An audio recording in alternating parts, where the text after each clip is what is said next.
ಪ್ರೀತಿಯ 9ನೇ ತರಗತಿ ವಿದ್ಯಾರ್ಥಿಗಳೇ, ಇವತ್ತಿನ ದಿನ ಜೀವದ ಮೂಲ ಘಟಕ ಈ ಘಟಕದ ವಿಷಯವಾಗಿ ಇವತ್ತು ನೀವು ಸಂಧಾತ್ಮಕ ಈ ಪಾಠದ ಕೆಲವು ವಿಷಯಗಳನ್ನು ನೀವು ನಿಮ್ಮ ಗೆಳೆಯರೊಂದಿಗೆ ಹಂಚಿಕೊಳ್ಳಬೇಕಾಗಿ ತಮ್ಮಲ್ಲಿ ಮಕ್ಕಳಿಗೆ ಕೇಳಿಕೊಡ್ತೇನೆ. ಮೊದಲನೇದಾಗಿ ಮಹೇಶ್ ನಂದಗಾವಿ ಭಾರತ.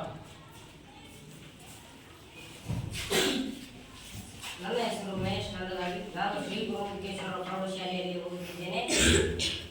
ನಾನು ನಿಮ್ಮೊಂದಿಗೆ ಜೀವನದ ಘಟಕದ ಬಗ್ಗೆ 4 ಮಾತುಗಳನ್ನು ಮಾತಾಡುತ್ತಿದ್ದೇನೆ.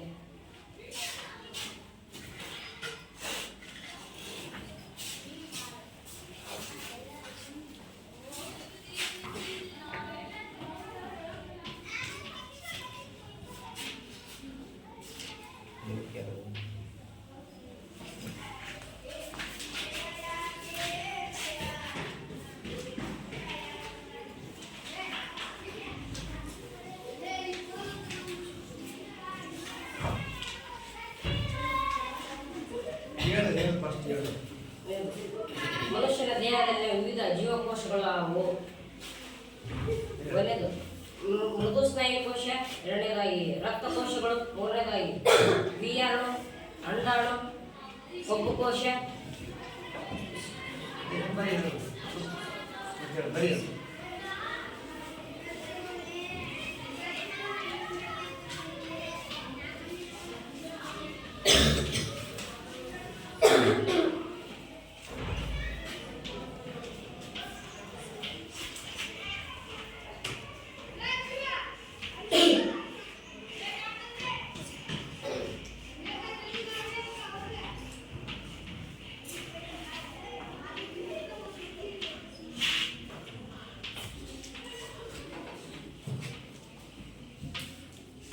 ಯಾವುವು ಏನು ಬರೀಬೇಡ, ಜೀವಕೋಶ, ವಿವಿಧ ಜೀವಕೋಶ.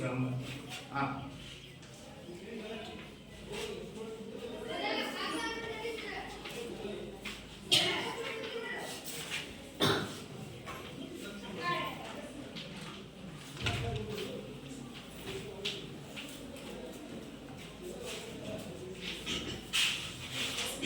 ಏನು ಬರ್ತಾರೆ ನೀವು ಮಾತಾಡ್ರಿ. ಮೃದುಕೋಶ ಏನಕ್ಕೆ ಅದ? ಕೊಬ್ಬು ಕೋಶ, ಕೊಬ್ಬು ಕೋಶ, ಕೋಶ, ರಕ್ತಕೋಶ, ನರಕೋಶ, ಅಂಡಾಣು, ವೀರ್ಯಾಣು,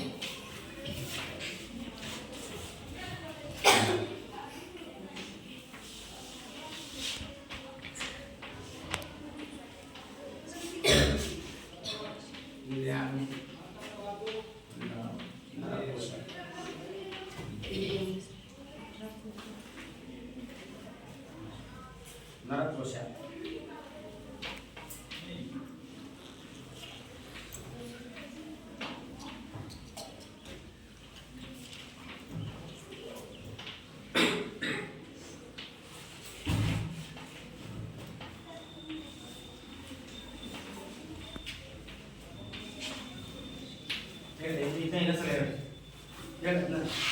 ಮನುಷ್ಯನ ವಿವಿಧ ಜೀವಕೋಶಗಳು.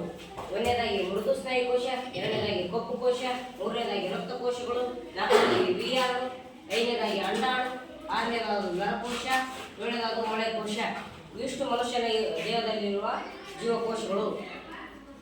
ನೆಕ್ಸ್ಟ್ 2ನೇ ಪ್ರಶ್ನೆ.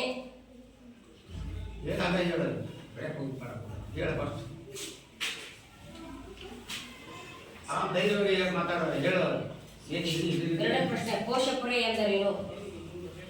ಯಾರು ಗೊತ್ತು? ಕೋಶ ಪೊರೆ, ಕೋಶ ಪೊರೆ ಎಂದರೇನು?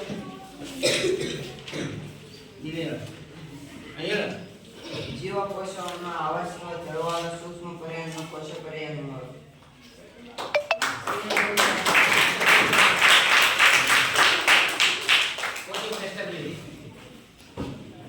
ಮುಂದೆ ಬರಿಬೇಡ, ಎಂದರೆ ಬರಿಬೇಡ, ಉತ್ತರ ಬರಿಬೇಡ ಬಿಡು. ಏನಲ್ಲ ಹೇಳಿ, ಸೂಕ್ಷ್ಮವಾದ ಜೀವಕೋಶವನ್ನು ಆವರಿಸಿರುವ ತೆಳುವಾದ ಸೂಕ್ಷ್ಮ ಜೀವಿಗಳನ್ನು ಸೂಕ್ಷ್ಮ ಪೊರೆಗೆ ಕೋಶ ಪೊರೆ ಎನ್ನುವರು. ಕೋಶಪುರ ಕಾರ್ಯ ಕಾರ್ಯಗಳು ಕೋಶಪುರೆಯ ಕಾರ್ಯವೇನು? ಕೋಶಪುರ ಕಾರ್ಯವನ್ನು ಯಾರು ಹೇಳ್ತೀವಿ? ಕಾರ್ಯ ಅಂತ ಬಿಡಿ ಸಾಕು. ಕಾರ್ಯ ಸಾಕು. ಯಾರು ಹೇಳ್ತೀವಿ ಕಾರ್ಯ? ಹೇಳು. ಇದು ಕೋಶಪರೆಯನ್ನು ರಕ್ಷಿಸುತ್ತದೆ ಮತ್ತು ಇದು ಜೀವಕೋಶವನ್ನು ನಿರ್ದಿಷ್ಟ ಆಕಾರ ಕೊಡುತ್ತದೆ. ಜೀವಕೋಶಕ್ಕೆ ಆಕಾರವನ್ನು ಕೊಡುತ್ತದೆ. ಕೋಶಪರೆಯನ್ನು ನಿಮ್ಮ ಜೀವಕೋಶವನ್ನು ರಕ್ಷಿಸುತ್ತದೆ. Okay, very good. ಮತ್ತೆ ಬೇರೆ ಕೋಶಪೊರೆಯ ಕಾರ್ಯ ಒಳಹೋಗುವ ಮತ್ತು ಹೊರಬರುವ ವಸ್ತುಗಳನ್ನು ಚಲನೆಯಲ್ಲಿ ನಿಯಂತ್ರಣದಲ್ಲಿಡುತ್ತದೆ. Very good.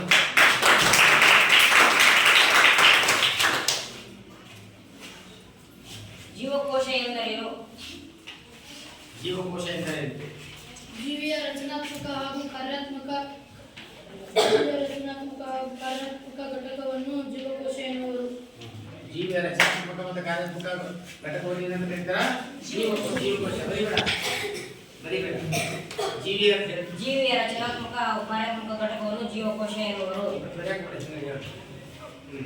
ನೆಕ್ಸ್ಟ್ ಪ್ರಶ್ನೆ, ವಿಸರಣೆ ಎಂದರೇನು? ಅಭಿಸರಣೆ ಎಂದರೇನು? ನೀನೇ ಹೇಳು. ನೀರು ಕೂಡ ವಿಸರಣೆಯ ಚಲನೆಯನ್ನು ವಿಸರಣೆ ನಿಯಮವನ್ನು ಪಾಲಿಸುತ್ತದೆ. ಆದ್ದರಿಂದ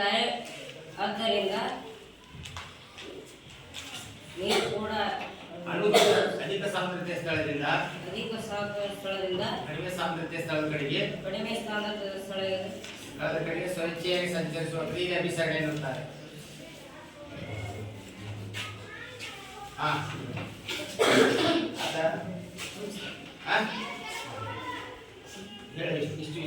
ಇಷ್ಟು ವಿಷಯಗಳನ್ನು ಹೇಳಿ ನಾನು ಮುಗಿಸುತ್ತೇನೆ. ಮಹಾರಾಜ್, ನಾನು 9ನೇ ತರಗತಿಯಲ್ಲಿ ಓದುತ್ತಿದ್ದೇನೆ. ಶ್ರೀ ಗುರು ವೆಂಕಟೇಶ್ವರ ಪ್ರೌಢಶಾಲೆಯಲ್ಲಿ ಕಲಿಯುತ್ತಿದ್ದೇನೆ. ಇವತ್ತು ನಾನು ಜೀವದ ಮೂಲದ ಘಟಕ ಬಗ್ಗೆ ನಾನು ನಿಮ್ಮೊಂದಿಗೆ ಚರ್ಚಿಸುತ್ತಿದ್ದೇನೆ. ಮೊದಲನೇದಾಗಿ ಜೀವಕೋಶ ಎಂದರೇನು? ಜೀವಕೋಶ ಎಂದರೇನು ಅಂದರೆ ಜೀವಿಯ ರಚನಾತ್ಮಕ ಹಾಗೂ ಕಾರ್ಯಾತ್ಮಕ ಮೂಲ ಘಟಕವನ್ನು ಜೀವಕೋಶ ಎನ್ನುವರು. ಈಗ ಜೀವಿಯ ಮುಖ್ಯ ಭಾಗಗಳು, ಜೀವಕೋಶದ 3 ಮುಖ್ಯ ಭಾಗಗಳು ಅವು ಯಾವ್ಯಾವಂದ್ರೆ, ಮೊದಲನೇದಾಗಿ ಕೋಶಪೊರೆ, ಕೋಶರಸ, ಕೋಶ ಬೀಜ.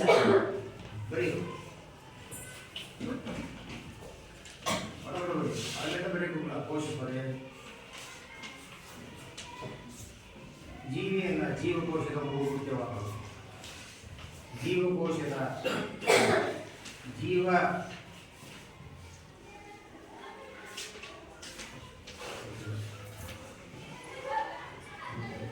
ಸರಿ ಬಾ.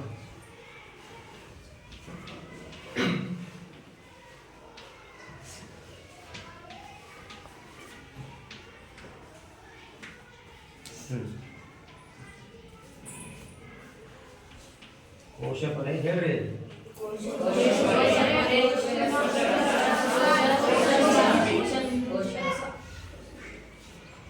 ಕೋಶದ್ರವ್ಯ ಹೆಸರು ಅಂತ ಹೇಳಿ. ಕೋಶರಸ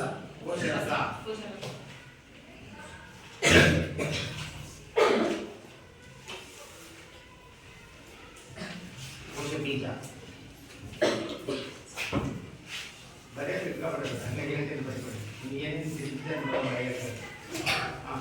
ಈಗ ಕೋಶಪೊರೆ ಎಂದರೇನು?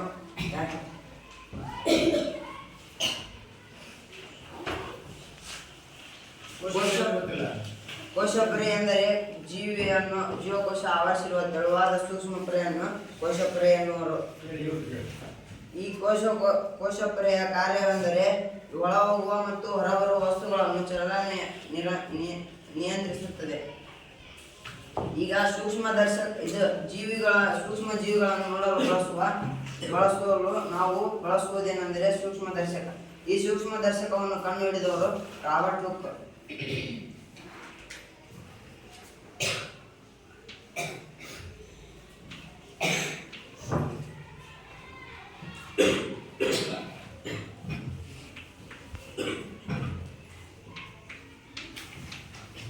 ಸಾಕು ಅವನ್ನೆಲ್ಲ ಬರೆದು ಬಿಡ್ರಿ, ಅವನ್ನೆಲ್ಲ ಬರೀಬಾರ ಅಷ್ಟೇ, ಸೂಕ್ಷ್ಮದರ್ಶಕ ಅಷ್ಟೇ, ಸೂಕ್ಷ್ಮದರ್ಶಕ ರಾಗವರ್ತು ಅಷ್ಟೇ.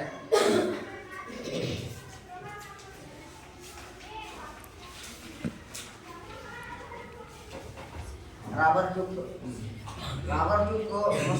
ಮಸೂರಗಳಿಂದ ಸೂಕ್ಷ್ಮದರ್ಶಕವನ್ನು ಕಂಡುಹಿಡಿದರು. ಮತ್ತೆ ಈಗ ಏನಂದ್ರೆ ಕೋಶ ದ್ರವ್ಯ ಅಂದ್ರೆ ಇದು ಲೋಳೆಯ ರೂಪದಲ್ಲಿ ಇರುತ್ತದೆ. ಜೀವಕೋಶ ಇದರಲ್ಲಿರುವ ಕಣಗಳ ರಚನೆಗಳು ಮೈಟೋಕಾಂಡ್ರಿಯಾ, ಲೈಸೋಸೋಮ್, ಗಾಳಿ ಸಂಕೀರ್ಣ, ಇವೆಲ್ಲ ರಸದಾನಿಗಳು, ಲೈಸೋಸೋಮ್ ಬಳಸಿ.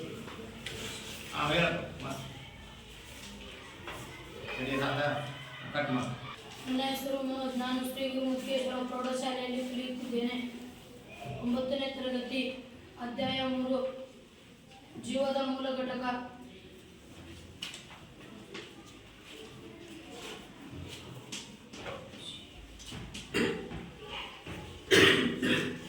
ಜೀವನ ಅವನ್ನೆಲ್ಲ ಎಂದರೆ ಬರೀಬಾರದೆ. ಜೀವಕೋಶ ಕಂಡುಹಿಡಿದ ವಿಜ್ಞಾನಿ ಯಾರು?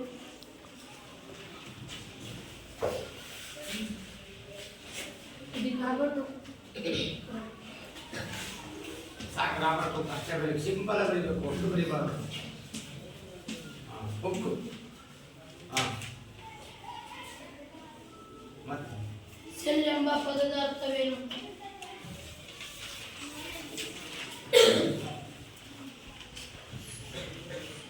ಸೆಲ್ ಎಂಬ ಪದದ ಅರ್ಥ ಏನು? ಸಣ್ಣ ಕೋಣೆ ಎಂಬ ಸೆಲ್ ಅಂದ್ರೆ ಸಣ್ಣ ಕೋಣೆ.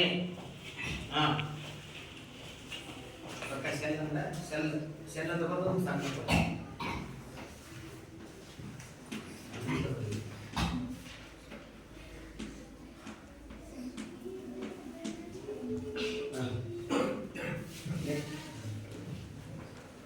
ಜೀವಕೋಶ ಎಂದರೇನು?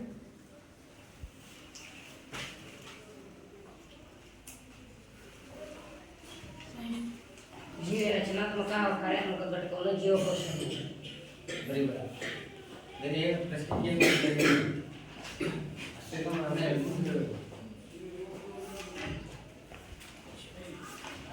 ಜೀವಕೋಶ ಶಕ್ತಿಯ ಗೃಹ ಯಾವುದು?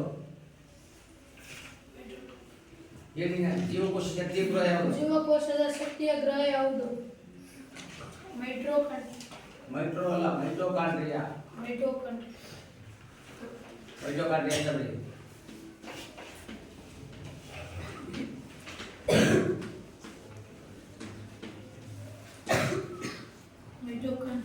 ಪ್ರಶ್ನೆ ಬೇರೆ ಕೇಳ.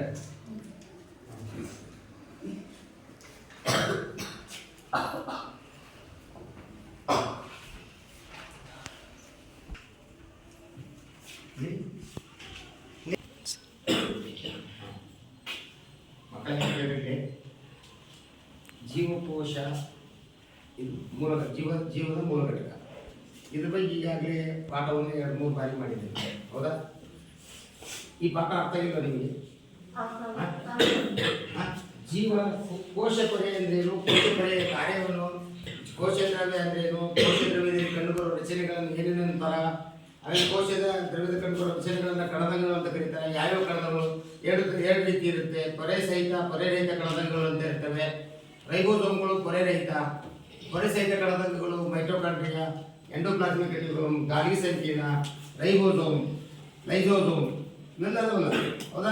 ಪ್ಲಾಸ್ಟಿಡ್ಗಳು, ಇವು ಪೊರೆ ಸಹಿತ ಕಣದಂಗಗಳು. ಅಂದರೆ ಈಗ ಪೊರೆ ಸಹಿತ ಕಣದಂಗಳ ಇಷ್ಟೆಲ್ಲ ಹೇಳಿದೆ. ಆಮೇಲೆ ನಾವು ಕಾರ್ಯಗಳನ್ನೇ ಹೇಳಿದಿಲ್ಲ. ನಂತರ ಕೋಶ ಬೀಜ ಬಗ್ಗೆ ಹೇಳಿದೆ. ಕೋಶ ಬೀಜದಲ್ಲಿ ದಾವದಂತಹ ರಚನೆಗಳು ಕಂಡು ಬರ್ತವೆ. ಅವುಗಳನ್ನು ಏನಂತ ಕರೀತಾರ? ವರ್ಣ ಗ್ರಾಹಕ ಜಾಲ ಅಂತ ಹೇಳ್ತಾರೆ. ಅದೇ ಕೋಶ ಬೀಜದೊಳಗೆ ಇನ್ನೊಂದು ಸಣ್ಣ ಬೀಜ ಇರುತ್ತಲ್ಲ, ಕಿರುಕೋಶ ಬೀಜ ಎನ್ನುತ್ತಾರೆ. ಇದು ಕೋಶ ಬೀಜದಲ್ಲಿ ಪ್ರಮುಖ ಪಾತ್ರವನ್ನು ವಹಿಸುತ್ತೆ. ಒಂದು ಮಾನವನ ಜೀವಕೋಶದಲ್ಲಿ ಎಷ್ಟು ಜೀವಕೋಶಗಳದವು, ಆ ಜೀವಕೋಶದ ವಿಧಗಳ ಬಗ್ಗೆ ಎಲ್ಲ ಹೇಳಿದ್ವಿಲ್ಲ? ನೀವೆಲ್ಲ ಚರ್ಚೆ ಮೂಲಕ, ಸೆಮಿನಾರ್ಗಳ ಮೂಲಕ ನಾನು ಬಂದು 5-10 ನಿಮಿಷ ಚರ್ಚೆ ಮಾಡ್ಕೊಂತ ಪ್ರಶ್ನೆಗಳಿಗೆ ಕೇಳ್ಕೊಂತ ಪ್ರಶ್ನೆಗಳನ್ನ ಇದು ಮಾಡ್ತಾ ಇದು ಮಾಡಿದರೆ ಈ ಚೆನ್ನಾಗಿರುತ್ತೆ. ನಿಮಗೆ ಜೊತೆಗೆ ಏನು ಬರ್ತಂದ್ರೆ ಇಲ್ಲಿ ಧೈರ್ಯ ಬರುತ್ತೆ, ಇಲ್ಲಿ ಬಂದರೆ ಮಾತಾಡೋ ಧೈರ್ಯ ಬರುತ್ತೆ. ನೆಕ್ಸ್ಟ್ ಮುಂದಿನ ತರಗತಿಯೊಳಗೆ ಈ ರೀತಿ ಆಗಬಾರ್ದು. ದಯವಿಟ್ಟು ಮಕ್ಕಳೇ ಮುಂದಿನ ತರಗತಿಯೊಳಗೆ ಒಂದು 5-6 ಜನ ಸೇರ್ಕೊಂಡು ಒಂದು ಚಟುವಟಿಕೆ ಮಾಡ್ತಿರಲ್ಲ? ಸರಿ, ಓಕೆ.